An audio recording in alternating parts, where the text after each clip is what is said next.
Bueno, el segundo problema trata acerca de una falla de línea doble a tierra. Tenemos 3 generadores conectados a un bus común. Estos son los datos de los generadores, 15 MVA y 30 kV. Pero nos dicen que el generador A y el generador B están firmemente conectados a tierra. O sea, quiere decir que su ZN es igual a 0 ohmios. Pero el generador C está conectado a tierra a través de un reactor de 2 ohmios. Es un dato que hay que tener en cuenta para cambiarlo a PU. Luego, el dato conciso nos pide hallar la corriente de falla. Pero esta corriente de falla, ¿qué se va a dar? Porque tanto la línea B como la C, ambos se van a juntar y se van a ir a tierra. Entonces nos dan la secuencia positiva, la negativa y la cero. Y también nos dan los datos del reactor, que une el generador con el bus, que son 6 ohmios. Dato que también hay que cambiar a PU. Lo siguiente que estamos haciendo para hallar antes el PU es hallar el Z base. Entonces hemos hallado el voltaje base al cuadrado entre la potencia base al cuadrado, lo que nos da 60 ohmios. Esto lo hemos utilizado acá y lo hemos dividido entre el Z del reactor entre el Z base y nos da 0.1 PU, al igual que el ZN del generador C, que era de 2 ohmios, dividido entre 60 nos da 0.033. Este dato luego no hay que colocarlo tan directo porque hay que acordarnos que hay que multiplicar este dato por 3. Luego vamos a dibujar la secuencia positiva.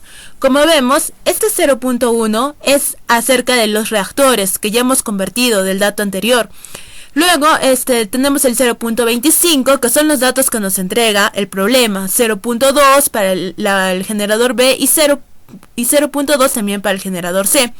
El reactor acá es 0.1, que ya lo hemos convertido, y como trabaja en condiciones nominales, quiere decir que prácticamente es 1 con un ángulo de 0. Lo que vamos a hallar acá es la impedancia equivalente de la secuencia positiva. Por lo tanto, si sumamos 0.25 más 0.1 nos da 0.35. Y el otro 0.2 más 0.1, 0.3. Ya los tenemos estas 3 impedancias. Y como están en paralelo, lo que tenemos que hacer es la impedancia equivalente, que nos da 0.105 PU. Luego sería prácticamente el circuito equivalente de la secuencia positiva. Luego la secuencia negativa es igual.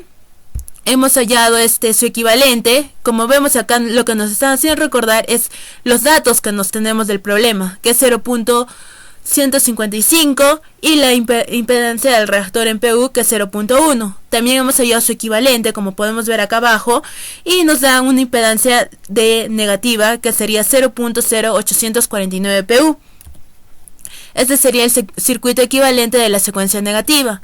En el caso de la secuencia 0, tenemos que tener en cuenta que nos dijo que estaban firmemente conectados a tierra. Quiere decir que del generador A es 0 y del generador B es 0. En el único que hay que tener en cuenta en este problema es en el generador C, que nos dijo que era 2 ohmios, que lo hemos convertido al sistema PU y nos da 0.033 PU. Lo hemos multiplicado por 3.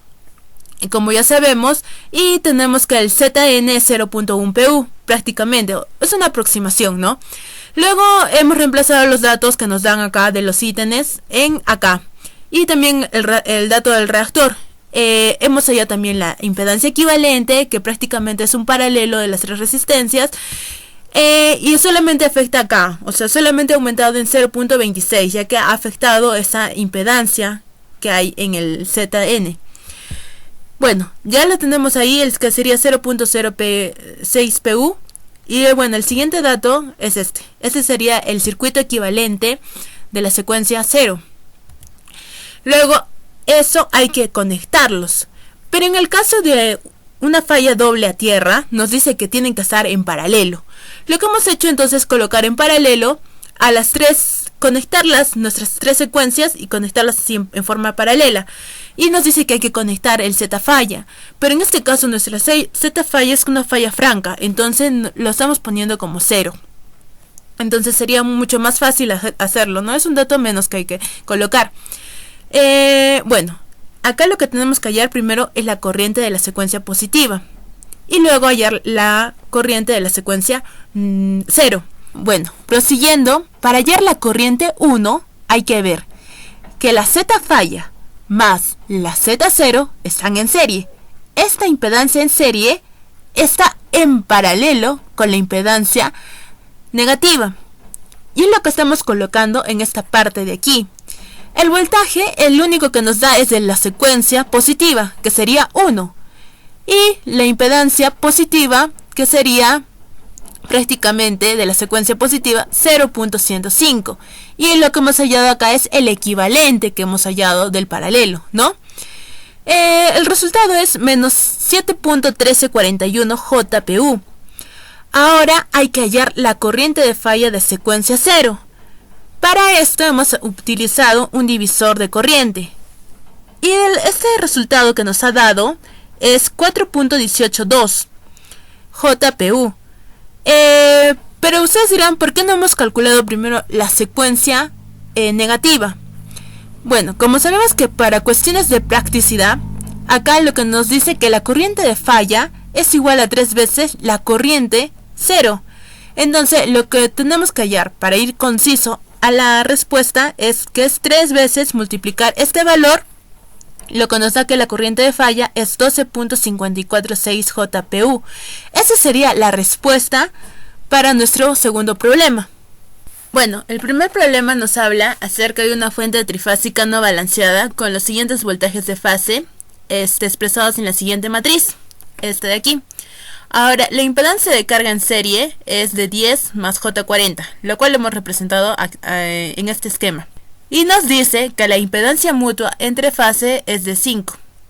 Ahora nos dice que los neutros tanto de la carga como de la fuente están firmemente conectados a tierra, o sea, quiere decir que su Zn es igual a 0.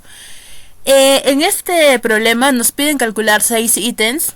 Primero nos van a pedir calcular la matriz de impedancias de secuencia de carga. Entonces lo que vamos a hallar es eso.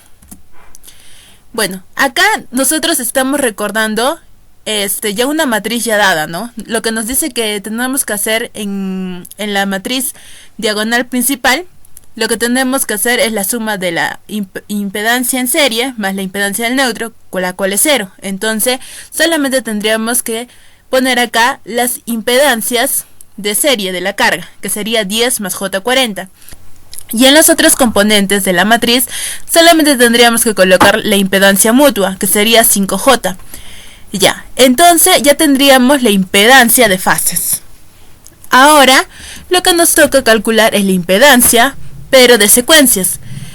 Para lo cual, primero tenemos que recordarnos que la matriz inversa de A multiplicado por la matriz impedancia de fases y multiplicado por la matriz, lo cual nos da el siguiente resultado.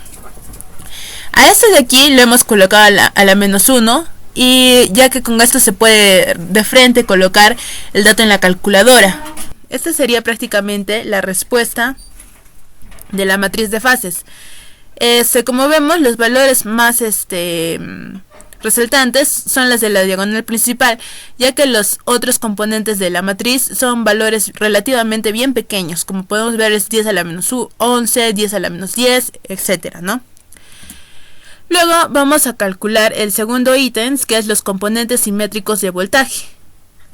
Para lo cual nos hacemos recordar esa fórmula de acá, lo cual nos dice que la matriz de secuencias es igual a la inversa de la matriz A multiplicado por la matriz de fases. Entonces ya hemos colocado este dato de acá, la matriz de fases, ya nos los dan ya en el problema. Y la matriz A prácticamente es ya conocida, que solamente tendríamos que multiplicarlas y a esta matriz A ponerla a la inversa, y ya tendríamos este valor de acá. Este sería el segundo ítem, la respuesta del segundo ítem. El tercer ítem lo que nos pide es hallar los componentes simétricos de corrientes. Es prácticamente un VIR. Entonces, lo que nos dan siempre la fórmula es que voltaje es igual a la impedancia por la corriente. Entonces, nosotros lo que hemos multiplicado es a ambos extremos multiplicarlos por la matriz a la menos 1. Entonces, lo que hemos hecho acá, siempre hay que tener en cuidado con el orden, ¿no? Con lo que vamos a multiplicar. Lo cual ya tenemos acá el resultado. Ya tenemos el Z, la impedancia de secuencias, ya la habíamos calculado en el primer ítem. Y ahora el segundo ítem lo hemos calculado del ítem B. Entonces ya solamente sería multiplicar esos dos datos y nos tendríamos la respuesta C. Ahora, la corriente de fases de carga es lo mismo que lo anterior que hemos calculado para los voltajes.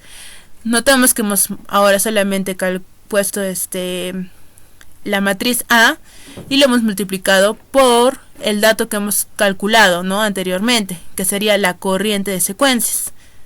Y el valor que nos está dando es esta matriz.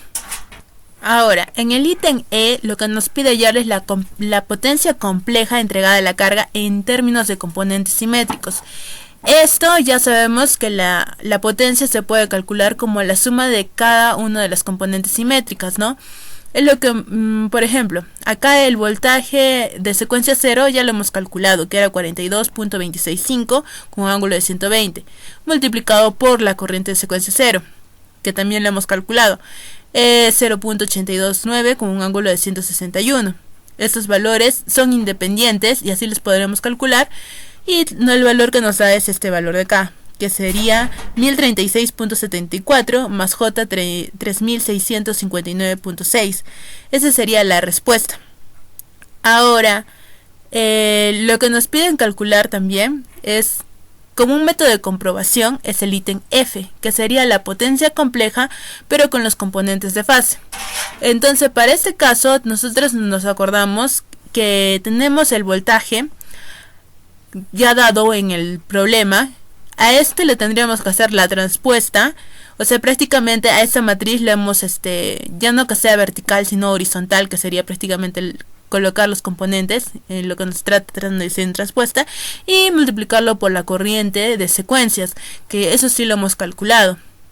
Entonces, el valor de esta multiplicación de matrices es el que nos está dando acá, que es el mismo que el valor anterior, como acabamos de ver.